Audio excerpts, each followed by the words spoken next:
India Legal presents Courts Roundup.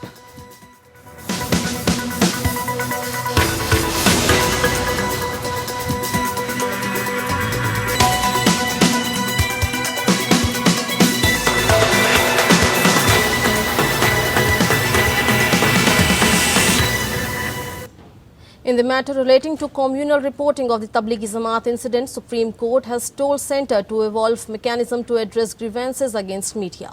It was the second hearing when the CJI S.A. Bobde was dissatisfied with the reply filed by the Centre as it did not deal with the applicability of the Cable TV Network Regulation Act. The Centre made the submission in an affidavit filed in response to PIL moved against the communalization of the Tablighi Jamaat event amid the COVID-19 pandemic. Here's a report.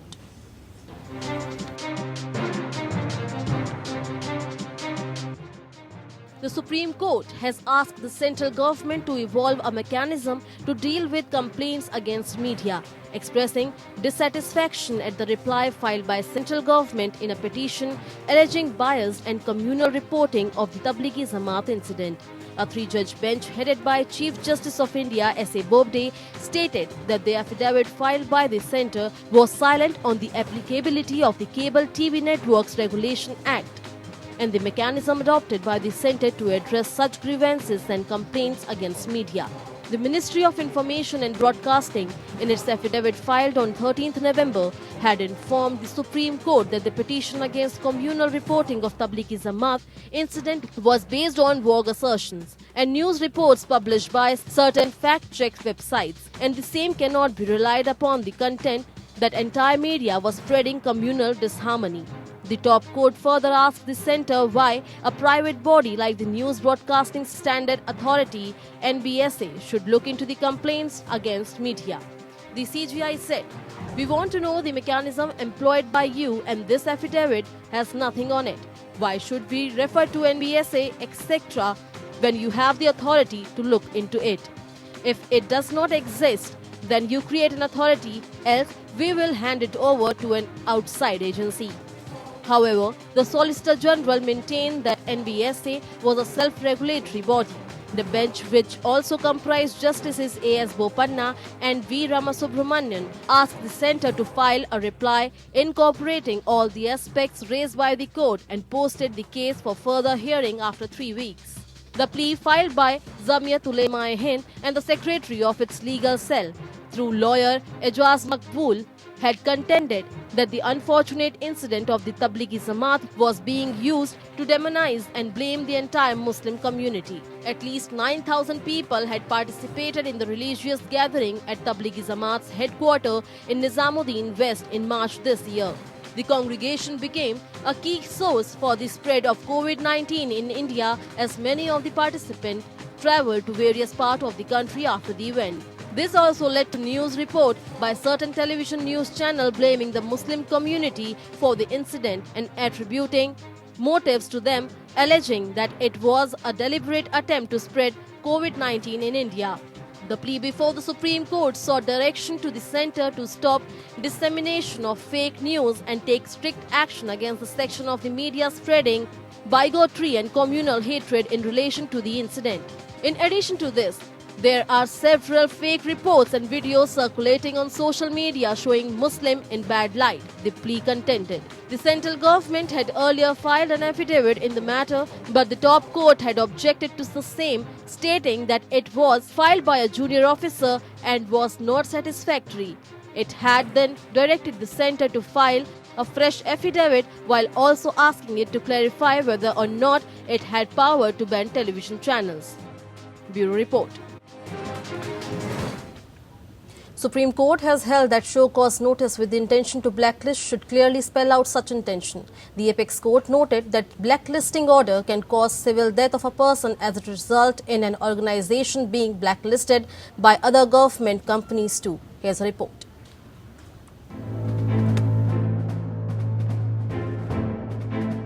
The Supreme Court has ruled that a show cause notice with the intention to blacklist the noticee or the person who was sent notice should spell out such intention in clear words so that a person against whom the penalty of blacklisting is intended to be imposed has an adequate, informed and meaningful opportunity to show cause against such possible blacklisting. A vague show cause notice will be in violation of the principles of natural justice, the top court said. The judgment was rendered by a bench of justices S. Abdul Nazir and B.R. Gawai in a case relating to the blacklisting of a recruitment agency by Food Corporation of India (FCI) after certain question papers by the agency were found to have been leaked. The top court held that for a show cause notice to constitute a valid basis for a blacklisting order, such notice must spell out clearly, or its contents be such that it can be clearly inferred therefrom that there is intention on the part of the issuer of the notice to blacklist the noticee. In the present case, the court concluded that a plain reading of the notice made it clear that the action of blacklisting was neither expressly proposed nor could it have been inferred from the language employed by the FCI in its show cause notice. The FCI sent a show cause notice to the appellant and asked for an explanation. When the appellant sent a detailed reply, the FCI proceeded to ask for another final reply. The FCI then passed an order in January 2019 blacklisting the agency from undertaking FCI projects for the next 5 years. The security amount of the appellant with the FCI was also fortified. The Madhya Pradesh High Court on February 13, 2019 dismissed the challenge to the FCI's order, which led to the appeal before the Supreme Court. The court also asked the blacklisting order can cause civil death of a person as it result in an organization being blacklisted by the other government companies too. It was held that a clear notice is essential for ensuring that the person against whom the penalty of blacklisting is intended to be imposed has an adequate, informed and meaningful opportunity to show cause against him possible blacklisting. The top court therefore set aside the orders passed by the High Court and FCI, holding that the show cause notice issued by FCI was contrary to the principle of natural justice. Bureau Report. The Supreme Court required the withdrawal of a writ petition challenging the constitutional validity of the Epidemics Act, suggesting that the concerned High Court be approached. What kind of a writ petition have you filed? Don't you have something called the High Court of the Judicature of Bombay? Asked Justice D.Y. Chandrachud at the outset from the petitioner in person, Harshal Mirashi. After hearing the argument, the judge added, "Why should we direct? You should approach the appropriate authority as per law. That would mean the Supreme Court felt there is something in the petition, but your contention regarding it being a central act is misconceived. Every high court in the country has a power to strike down a law for being in the teeth of Article 245, 246 of Part 3 of the Constitution. We have the power, but the High Courts also do have the power to consider the validity of any law or to strike it down. Since the High Court also have the power, it is desirable to go to the High Court," added the judge, noting that an efficacious and alternative remedy exists before the High Court under 226. The bench granted the petitioner liberty to withdraw the plea. The Supreme Court has rejected a plea praying that election of the person charged sheeted for an offence punishable with imprisonment of 5 years or more should be declared null or void. A three-judge bench headed by Justice L. Nageshwar Rao said that while it agreed with the petitioner's cause, the prayer was beyond the reach of the judicial domain and fell within the ambit of legislature since it required an amendment to the Representation of People Act 1951 RP Act.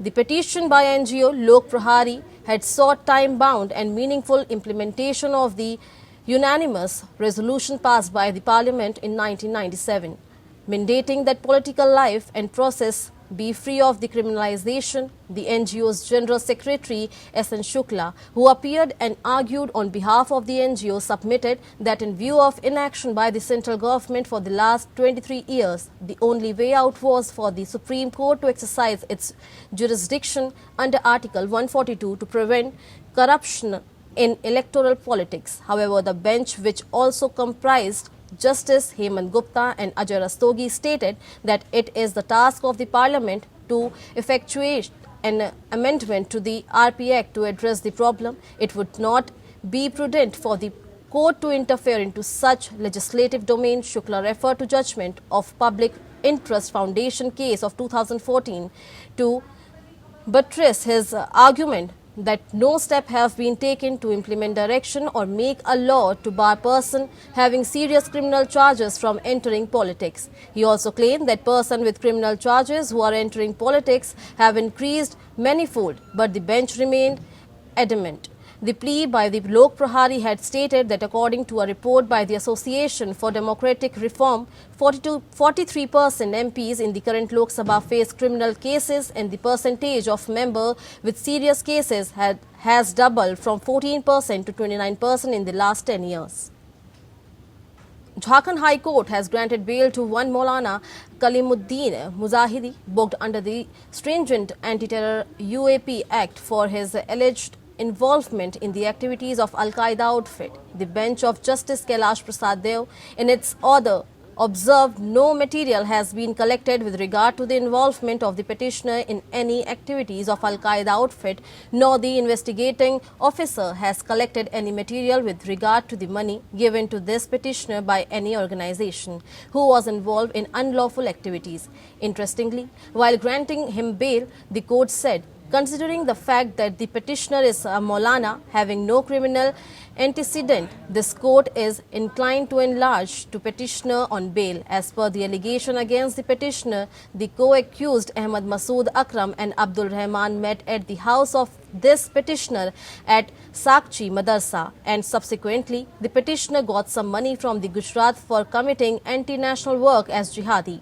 The counsel for the petitioner submitted that the petitioner is a Maulana and no material was collected during the investigation so as to prove guilt against the petitioner with regard to his involvement in anti-national activities. The counsel for the petitioner submitted that the petitioner is a Maulana and no material was collected during the investigation so as to prove guilt against the petitioner with regard to his involvement in anti-national activities. The counsel also submitted that the case of the petitioner is entirely different from that of other co-accused. It was submitted that he has been made accused on the ground that in his house the meeting was held, and also on the ground of that money was received by the petitioner from Gujarat. However, it was contended that no investigation was done with regard to the money sent to the petitioner for committing anti-national work. The Meghalaya High Court has made an important observation regarding juvenile delinquent. The court has said that the court deems it fit and proper to call upon the Juvenile Justice Board in the state to strictly adhere the statutory provision of Section 12 of the JJ Act 2015 while considering the issue of grant or refusal of the bail, and to approach any case where a juvenile is involved with care and sensitivity. The bench of Justice W. Deng Do made the aforesaid observation while hearing a revision petition preferred under Section 102 of the Juvenile Justice Care and Protection Act 2015, challenging the order passed by the Principal Magistrate Juvenile Justice Board, Kelly Rath. The Principal Magistrate Juvenile Justice Board, Kelly Rath, had rejected the bail application filed under Section 12 of the JJ Act on behalf of the child in conflict with law or CCL. The court remarked that various provisions under Section JJ Act shows that while dealing with a CCL, the Juvenile Justice Board,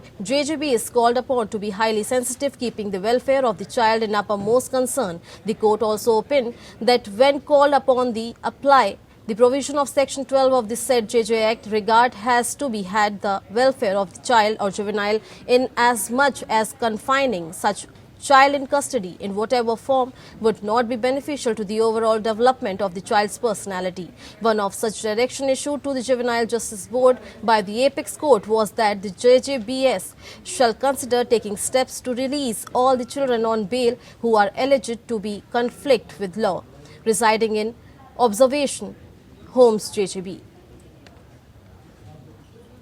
The Allahabad High Court ordered the state of Uttar Pradesh to file an affidavit detailing the steps taken by it regarding statutory compliance with the Juvenile Justice Act 2015 or JJ Act in all the districts of the state. A bench headed by the Chief Justice Govind Mathur passed the order after taking note of the omissions that had taken place in the complying with the JJ Act while dealing with the protesters who were agitating against the Citizenship Amendment Act (CAA). The court was hearing a PIL by NGO Haq Center for Child Right alleging illegal detention and torture of juvenile during the anti-CA protest. The court therefore issued notice to the state of UP directing it to file a counter affidavit with regard to the same. The bench also underscored the necessity to set up a committee to monitor the implementation of the JJ Act. As per the petition, a fact-finding team comprising members of Haq had visited 4 districts of the state of UP and documented various incidents of illegal detention, custodial torture and cruel, inhuman and degrading treatment of minor in December 2019. The plea has alleged that the action of the UP police is in grave breach of the JJ Act, the UN Convention of the Right of the Child. In light of these allegations, the PIL has prayed that a direction be issued to the state government to file an action taken report. The petitioner has also sought creation of the standard operating procedure for determination of age by the Juvenile Justice Board or Child Welfare Committee in terms of Section 94 of the JJ Act 2015.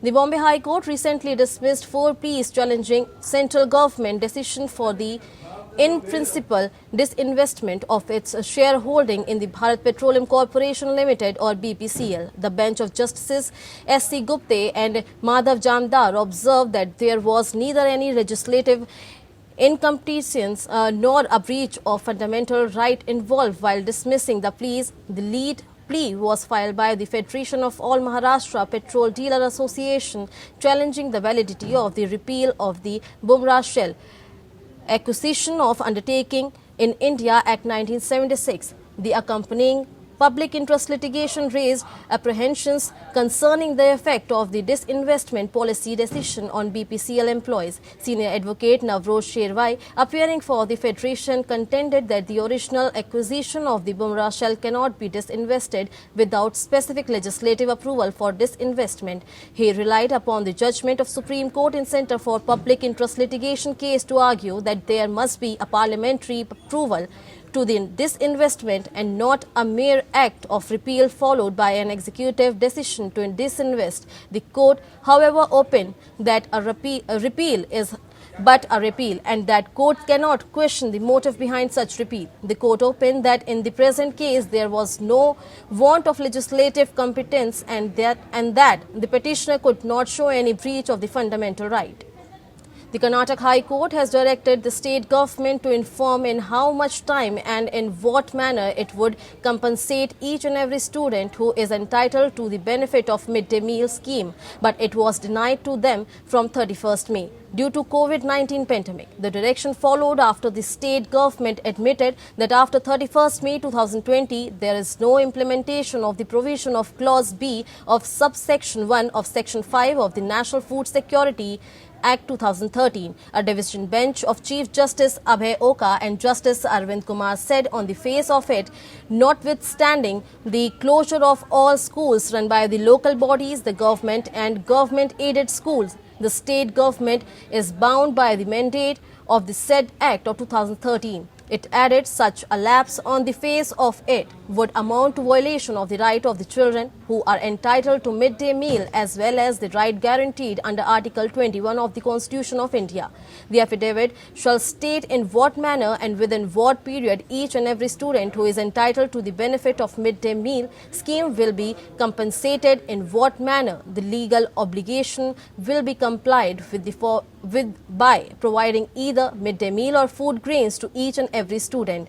In the affidavit, the Secretary will also set out the step taken by the state government to implement the provision of the said rules of 2015 and especially during the present pandemic. As regards entitlement of various persons to receive food through Anganwadis, the state government submitted that compliance has been made by distributing food grains to the beneficiaries up to the end of October. Well, that's all in Courts Roundup. Thank you for tuning in. Keep watching APN. India Legal presents Courts Roundup.